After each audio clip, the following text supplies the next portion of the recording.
How's it going? I hope you guys are ready for what is arguably the hardest prediction that I have to do for this series. It's Team Liquid and Falcons. You've got so much talent between these two rosters. Let's break down their strengths and weaknesses. We're going to start with Team Liquid. We're going to get right into this. But before we do, obviously, if you guys could, thumbs up, subscribe, notifications helps me and the videos out greatly. If you guys are enjoying this type of content, some interesting stuff. So Team Liquid, we got some insight from the one and only Eclipse.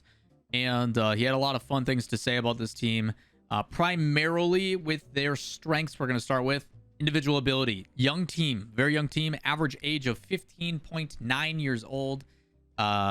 Babies, dude. They're babies. Their individual ability is literally the key factor for their success. The amount of mechanical pop-off, full monkey, sicko, cracked mode that they play is the only option. When they are playing fast, aggressive, challenge everything, dunk, demos, whatever, they are so good. They are a team that has the capability. I talk about the ability to be disruptive, fluid play style, mechanical ability, margin of error. They embody all of them to the fullest degree. This was a roster that we knew was going to be good. It was just a matter of time until they built that confidence, which I want to give them that second strength. They have confidence. Not only are they super mechanical and everything else, they have a ton of confidence in this roster. You cannot play the playstyle that they do without it. And there is detriments to that as well. And I'll talk about that in their weaknesses. But this is a team that will be aggressive. They will challenge you. They will, no matter what, always full send. Another thing about their strengths as well on side of that is that they will do what they want. And they don't really have remorse if it doesn't work out. They have removed the thought in their mind that I'm going to go for this play and it doesn't work out. Aw, shoot. That aw, shoot never happens. It just means go next. Do it again.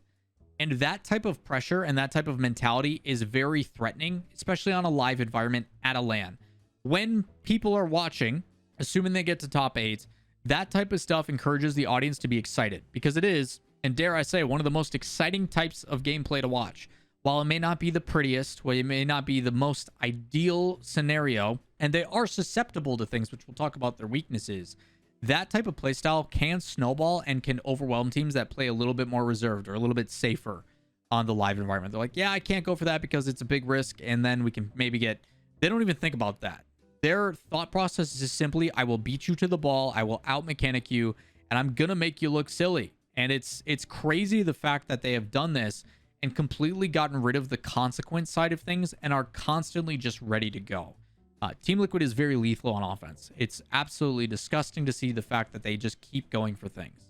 On the other side of things too, although they don't have the best fundamentals, their structure and stuff isn't there. Their mechanics do make up, and I talk about that margin of error. This is something that I've expressed a lot with a lot of these new teams. A lot of these high mechanical players may not have the best touches in field. They may not have the best passes. They may not structurally have the best foundation built to make sure that, hey, I make sure I rotate here because that covers for these things. I recognize this play developing. I need to go back and rotate just to make sure we don't get counterattacked, that kind of stuff. They say, screw all that. Let's be aggressive. Let's challenge it. I don't need to be in the right position because I'm going to beat you to that ball anyway, which is pretty crazy. The fact that they can make up for those based upon that over-aggression. And on the other side of things, there's a lot of trust on this team. We talk about the confidence and the mentality. Eclipse and I sat and talked about this, about how their coach Xperia could actually lead them down the wrong path if he felt like it. Those players 100% trust Xperia and everything he is saying. And because of that, they all come through with the same mentality. They're all on the same page. They all have a firm understanding of what they need to accomplish. And when you have that just innate trust across the board, it leads to some pretty exciting results. There's a reason why they've been in conversation towards the top. There's a reason why in their first split together, because they are a new team. While they did form back in winter, they couldn't compete because they weren't old enough with the Tau and Oski at 14. They played in Winter Regional 3. Confidence wasn't there. A little bit of pressure. And then as soon as they got that confidence, it's been smooth sailing and competitive results from them ever since. I didn't think it was going to be that fast of a turnaround time. But because they are such a new team and this coach that they trust hasn't led them astray yet, there's no reason not to believe in it. And when you get down or when things aren't going, I'm curious on how they're going to bounce back from adversity. If they face and suffer their first loss, how would they bounce back? Having a coach that they trust in just going, hey, we're fine. Keep doing this thing. We'll be good. They're going to believe that and be able to adjust, in my assumption. But that then leads into their weaknesses. They are a team that is very young, very inexperienced. This is a team that does not have much exposure to the high level, if any at all. While they have boot camped before and they have worked together and they are practicing a bunch overseas right now in the UK to make sure that they are ready to go. Overseas for me, by the way. But they are a team that is not exposed to what it is truly like. Luckily for them, the first 2 days or the first 3 days is not in front of a crowd, which I think does help them. I think it helps a lot of these teams actually settle in. That inexperience can come back to bite them. And that inexperience isn't just for Liquid as the players, but it also applies to the coach.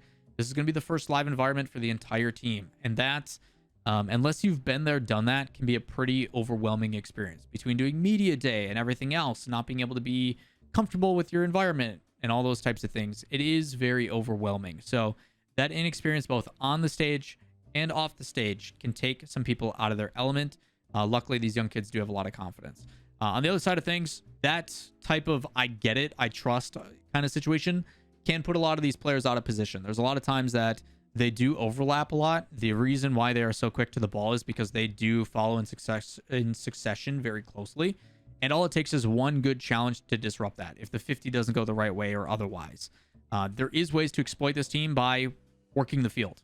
Rather than playing it down the sideline and stuff, if this touch always goes to the opposite end and vice versa, it spreads them very thin and can isolate one player on defense. That one player on defense is usually pretty good mechanically to get up and make a challenge, but it is exploitable, and that is something that they can do. Also, if you can find ways to demo them. This fluid motion, this go, go, go, very reactionary type thing with the no structure can be punished. If you have the ability to disrupt, the ability to stop them from playing as consistently, if you can take their boost, not easy, but if you can take their boost, they can't go and challenge and do everything. So boost control against Liquid is kind of the end-all to be-all to that team. While they do find a good way of doing it, I have seen Liquid starting to adjust to slowing the play down a little bit more, working in a little bit more fakes, and changing up that structure. I'm curious on how much of that they're going to be able to do on land, because if they can play super aggressive, but then also pair it with a slow play and a methodical play, that's a dangerous combo. So I'm curious. You're seeing tasks of it, but the cool thing that Eclipse did say about this is us being nitpicky.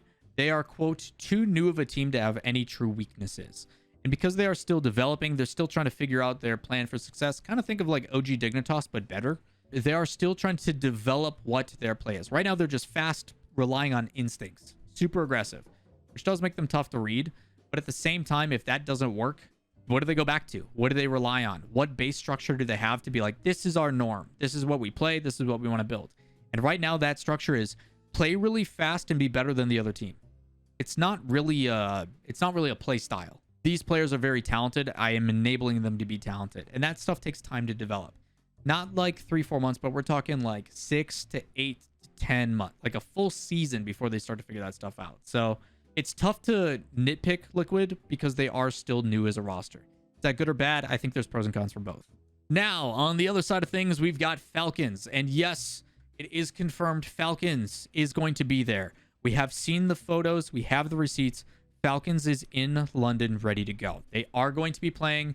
They have started boot camping. They've been going up against certain teams. They just smacked the ever-living heck out of Dignitas. Take that with a grain of salt because Dignitas is just kind of starting to get back into scrims as well. But Falcons is a team that I am super excited to do some replay analysis on even more of, especially now.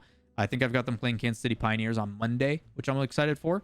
But this is a team that I think one of their biggest strengths is surprise. This can be good and bad, and it kind of goes with the inexperience, but I'm going to put it as a strength. We know they're good. Mechanically, they're unbelievable. Every single one of the players on the field, we've saw very brief introductions of. The only one we haven't is Khalid on International LAN, but we've seen how good Turk can be. Arguably, to me, the best player on the team. I think even though he's the new one that came in for Senzo, I think he is arguably one of the best. Ahmad can hit whatever shot he wants. He does all the mechanical stuff. Unbelievable.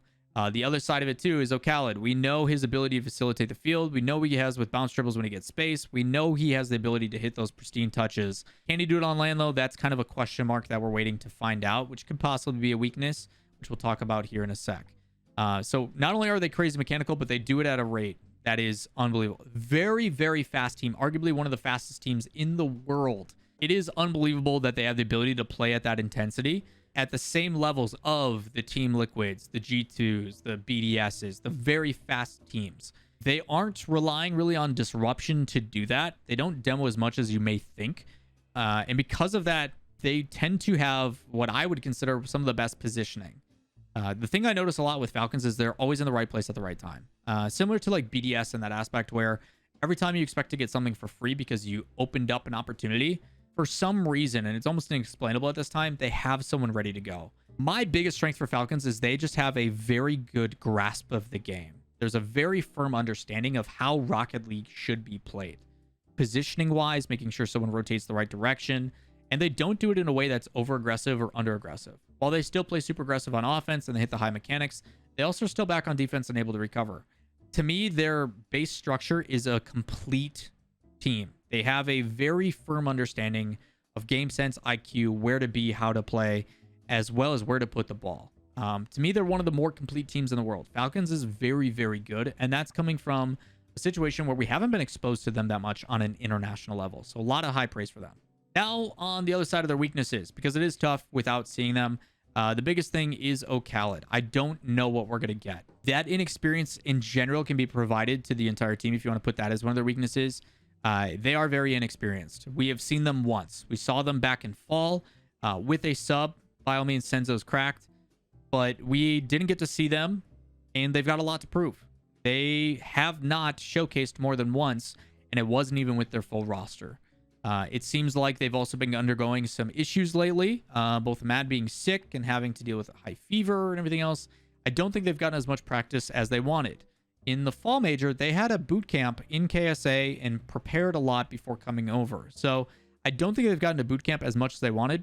Today, when I'm recording this video, which is the 25th on Saturday, is the first day of boot camp that they've had. So they are going to have roughly 4 or 5 days of boot camping to go through, plus media day and everything else. So it does feel like they'll be able to get into the groove of things, but I don't think it's as much as some of the other teams. And that inexperience may show a little bit. So inexperience, we don't know what we're getting out of Ocalid, and also the fact that the team-wise has been going through some like personal stuff with the health concerns as well as visa issues and everything else. But it seems like that's all squared away. I'm just really happy they're going to be there. On the other side of things, the Falcons is I do think the lack of disruption could be an issue, even though they still do it. I don't know if the pop-off is in the extent. I think they have a really high skill ceiling. I think as a whole, their base level is very, very solid. But if you go back and look at the matches they lost, they are close. And I don't know if they have that like extra gear. I think 9 out of 10 times they play their level and they beat mostly everybody at that level. But I don't know if they have another step above that, which is kind of weird. Think like if I use Monkey Moon as an example. Monkey Moon as a player, his skill ceiling and his skill, I should say his skill floor, his base level of play is much higher than everybody else's. And I would say that same thing about Falcons, but you don't really see him have a peak above that. You don't really see him have such a drastic change. I look at First Killer as an example in comparison to that. First Killer, his base level is pretty dang good. It's better than most players. But when he's popping off, it is a game changer. It is the ability to completely change the outcome of the game and solo carry that team to victory. And I think Falcons as a whole is all very, very good. They're super consistent, but the pop-off, the ability to just completely shut down a team, I haven't seen yet. I'm not saying it's not possible, but I haven't seen that like lights out, world champion type level play from any individual, which I don't know if is a good or a bad thing. I think collectively, this is a team that's going to be very stable. They're going to have a great mentality. They're going to play super consistent, and that is a tough thing to beat at a LAN. But I've also noticed recently in Rocket League, within the last probably year and a half, the teams that win are the teams that are like, they've got the hot hand this weekend. They are peaking when it matters most. This is the team that no matter what it does, they're playing the best Rocket League they've ever played. And with Falcons, they're always playing really good Rocket League, but it's never the best Rocket League. And that's really hard to articulate and explain. So I don't know what we're going to get out of both sides. And that's what makes it so difficult for me to predict this matchup. Going into my verdict of this, it's very interesting because I look at Team Liquid and I go, crazy pop-off, crazy peak, a lot of inexperience as well. That kind of neutralizes both sides. Both sides are a little inexperienced, both first times for some. There's a little bit of experience with TRK and Turk and Ahmad. But Ocala's new. All of Liquid's new. Maybe give a little bit of a nod to Falcons, which is kind of weird to think about. On the other side of things, home territory for Liquid, I don't think that really matters. Mina's not too big of a travel for them. They're also getting there in time. Jet lag shouldn't be an issue, so we neutralize that. So when it comes down to play styles, you've got structure versus creativity and fluidity. Team Liquid is all fluid, no structure. While Mina does have structure and very, very good structure, but also a firm understanding of the game. I think no matter what, this one goes to 5. Fingers crossed. I wish this was a best of 7. I would love to see this match. This is probably one of my favorite matchups by far. And I'm going to put it out there. I do think Falcons is the real deal. I think Falcons, despite... So they've gone 9-0 in regionals. They've won every single regional in Mina. And those that don't watch Mina enough, there is some depth to that region. There's like 3 or 4 really solid teams outside of Falcons. But Falcons is a team that when they're exposed to other playstyles, they pick it up very quickly. And because they aren't a new team, I think they have a better understanding of a structure to base themselves on and ground themselves, but then still can play with the mechanical side of things. They're fast enough to take Liquid. And I think Falcons is a better comparison to BDS than a super mechanical, super aggressive team like the Liquids, the Moists, stuff like that. So I would say Liquid is more like Moist and Falcons is more like BDS. And 9 out of 10 times, my gut goes with the BDS side of things. Because it's not like the mechanics and the playstyles and the margin of error, as we've talked about in Deemed multiple times, is bad on Falcons. Falcons is really good. There's a reason why a lot of people have them either going top 4, top 3, or completely poop in the bed. I don't expect them to poop the bed Amber Heard style. So I've got Falcons in 5. I am arguably going to say this is probably my favorite matchup. I think just as a pure Rocket League fan, Liquid Falcons, 2 very exciting teams to watch, and I'm all for it. But I'm going to go and trust the gut with the base and the structure with high mechanics rather than just, yo, look at our margin error. We're fluid, we're crazy, we're fast, we're mechanical. I'm probably going to eat my words on that, but we'll see. Team Liquid Falcons, probably the most sought after match of the tournament to start us off. I'm looking forward to that one. So that is going to do it for my verdict. I've got Falcons in 5. Should be a fun one. I'm really excited to sit back and watch that one. But that's going to do it for me today. If you guys enjoy this type of content in the daily breakdowns, hopefully we do these more often. We've got one more to go. This is Tuesday's video. On Wednesday, we've got a double header. I'm going to tease that for you guys because we got to get all these matches out in time. Tomorrow's a double header. High seed versus low seed in both aspects. We've got G2 versus Gladiators. We've got BDS versus Team Secret. Both of those matches will be broken down in tomorrow's video. It's going to be a little bit of a longer one, but we've got favorites in those so you guys can kind of have an understanding, but at least I'll be able to educate you on some of the things to pay attention to for those teams. So if you want to make sure you don't miss out on the double header tomorrow, make sure you guys hit subscribe, turn on notifications. Also consider giving the video a like as it helps me out greatly. That is going to do it for today's video, and we hope to see you tomorrow. Peace.